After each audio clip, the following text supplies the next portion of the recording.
guys, this is 2+1 for Fun featuring Medusa, Museum, and Cats. What's there not to like? These are 3 books I took off my bookshelf. 2 of these books are historical mythology based books, and one of these books is just for fun. If you know me, I love to read, so these are just 3 of my top picks from my bookshelf currently, that the bookshelf is behind me. And hopefully you'll enjoy hearing about these books and want to read them as well. But before we dive into the books, be sure to like, comment, subscribe, and follow on YouTube and Instagram. And let's get to it. The first book that I chose as my 2+1 for fun is Meet Me at the Museum by Anne Youngson. I have previously done a review on this book before, so be sure to check that out at the link below. As I said before, this book is a short but sweet book, and if you haven't seen that video before, I'll say it again, this is one of my favorite books ever.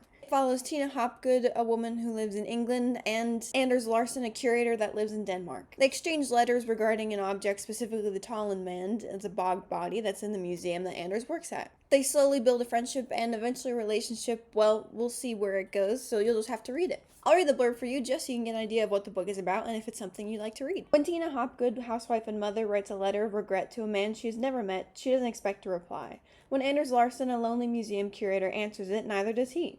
Tina and Anders are searching for something, they just don't know it yet. As they bare their souls to each other, stories of joy, anguish, and discovery pour out of them. Suddenly, Tina stops writing and Anders is thrown into despair. Can their unexpected friendship survive? So, this book is really mainly about friendship, not really relationship, which is why I like it, because it shows the growing and budding friendship between 2 older people and how they use their life experience to connect and how they have similar stories where it comes to grandkids or their own kids. It really is a book for everyone. So be sure to check it out on your next trip to Barnes & Noble, Books A Million, Topping Company, Waterstones, Meet Me at the Museum by Anne Youngson. The next book that is on my 2+1 for fun list, this is the still 2 part of the 2+1, is the book Stone Blind by Natalie Haynes. This book is a retelling of the myth of Medusa.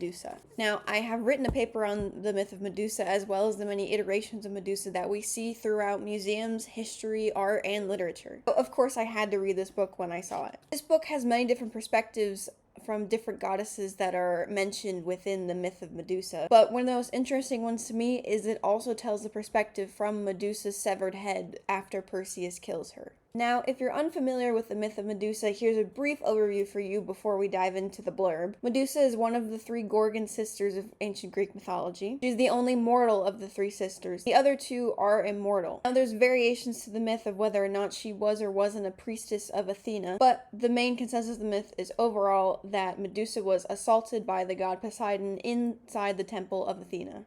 Athena, instead of attacking Poseidon for the heinous act he committed, she instead changes Medusa into a monster. She has the power to turn anyone who looks at her to stone. Further along the line, the demigod Perseus is sent to decapitate Medusa and bring back her head. He is assisted by gods and goddesses alike along in his journey. Unfortunately, he is successful in his task and decapitates Medusa. He brings her head back as a trophy. Part of the book is where this picks up from. After Medusa is decapitated, born from her blood is Pegasus and Chrysaor. I apologize for my pronunciation. Pegasus, of course, being the famed winged horse. There are a lot of discrepancies and a lot of different versions of Medusa's myth, as well as anger towards the goddess Athena for what she did to Medusa. Was it an act of protection or was it an act of punishment for something that the god Poseidon did? Now, I won't get too much into that, so you can read this book and you can find out for yourself and decide for yourself what you think. But I will read the blurb. Medusa is the sole mortal in a family of gods. Growing up with her Gorgon sisters, she begins to realize that she is the only one who experiences change, the only one who can be hurt. When Poseidon commits an unforgivable act against Medusa in the temple of Athena,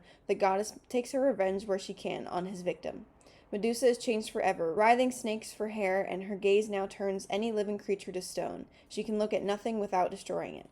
Desperate to protect her beloved sisters, Medusa condemns herself to a life of shadows, until Perseus embarks upon a quest to fetch the head of a Gorgon. It's a really well-written book. It's not that short. It's, I would say, about a medium-sized book. It's about 368 pages. I don't want to spoil too much in case you don't know anything about the myth of Medusa, so be sure to check this book out, as it is an amazing book and it offers a great retelling and an interesting perspective from all goddesses, as well as the severed head of Medusa. Again, this is Stone Blind by Natalie Haynes. Now, this is my 1 for fun book, as the last 2 are my 2, so this is the +1 for fun book. This is The Traveling Cat Chronicles by Hiro Arikawa. I will say this book is pretty sad towards the end, but I will say I think that's what makes this book so great, as it's so emotional and powerful. This book is about a cat who has an owner that is sick, and he takes the cat on journeys and travels with him before he passes away.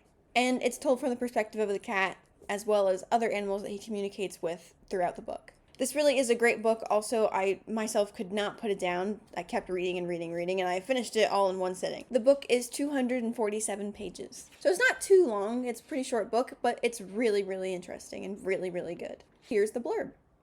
It's not the journey that counts, but who is at your side.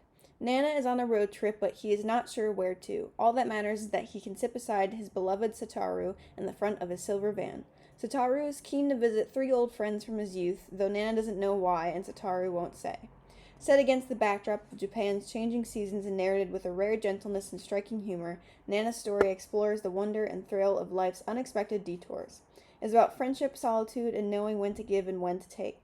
Above all, it shows how acts of love, both great and small, can transform our lives. So I am a cat person, so this book was amazing to read also from the perspective of a cat. And it really is very emotional and very powerful, and the setting is amazing, and it just shows so much about the changing seasons in Japan, especially as someone who's never been to Japan and would love to go to Japan.